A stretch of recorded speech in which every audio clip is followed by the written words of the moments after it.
కోనసీమ జిల్లా రాజోలు నియోజకవర్గం ఇరుసు మండలం ఇంటింటికి వెళ్లి బ్లోట్ కారణంగా ఇబ్బందులు ఎదుర్కొన్న వారిని ఎమ్మెల్యే దేవవరప్రసాద్ పరామర్శించారు. ఈ సందర్భంగా ఎమ్మెల్యే దేవవరప్రసాద్ మాట్లాడుతూ ప్రజల అభిప్రాయాలను పరిగణలోకి తీసుకుని వారి సమస్యలన్నింటినీ పరిష్కరించే విధంగా కృషి చేస్తానన్నారు. ప్రస్తుతం కొంత నష్టపరిహారంగా బాధితులకు 3,000 రూపాయల నగదును 50 కేజీల బియ్యం నిత్యావసర సరుకులు అందిస్తామని తెలియజేశారు.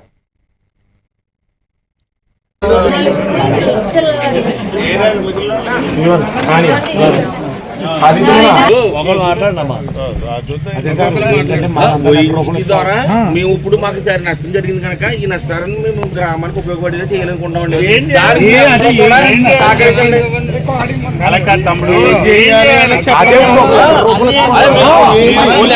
ఇప్పుడు మనం ఇరుసుమండలో గ్యాస్ లీక్ అయిన ఈ ప్లేస్కి 200 మీటర్లు ఉన్నాం.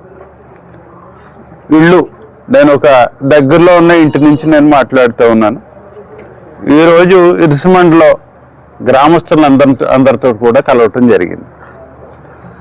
ఈ విషయాల్లో వారికి ఆ రోజున అంటే నిన్న కాక మొన్న జరిగిన ఆ సందర్భం, ఆ ప్రమాదం గురించి ఎంత భయభ్రాంతులయ్యారో వాళ్ళ అనుభవాల్ని నాతో చెప్తా ఉన్నారు ఇప్పుడు. కాబట్టి తప్పనిసరిగా దీనికి ఒక ప్లాన్ ఆఫ్ యాక్షన్, కార్యాచరణ ఉండాల్సిన అవసరం ఉంది. ఎన్ని రీఓపెన్ చేయదలుచుకున్నావు, ఎప్పుడు చేస్తావు, దానికి ఉన్న పరిస్థితులు ఏంటి, చుట్టూ ఉన్న ఆ వాటర్ ఉందా, ఇంకోటి ఉంది, ఇవన్నీ చూసి మేము అన్న తర్వాత నువ్వు చేయాలా, తర్వాత చేయడానికి వీల్లేదండి. గ్రామస్తులందరూ ఓకే చేస్తేనే చేయాలి.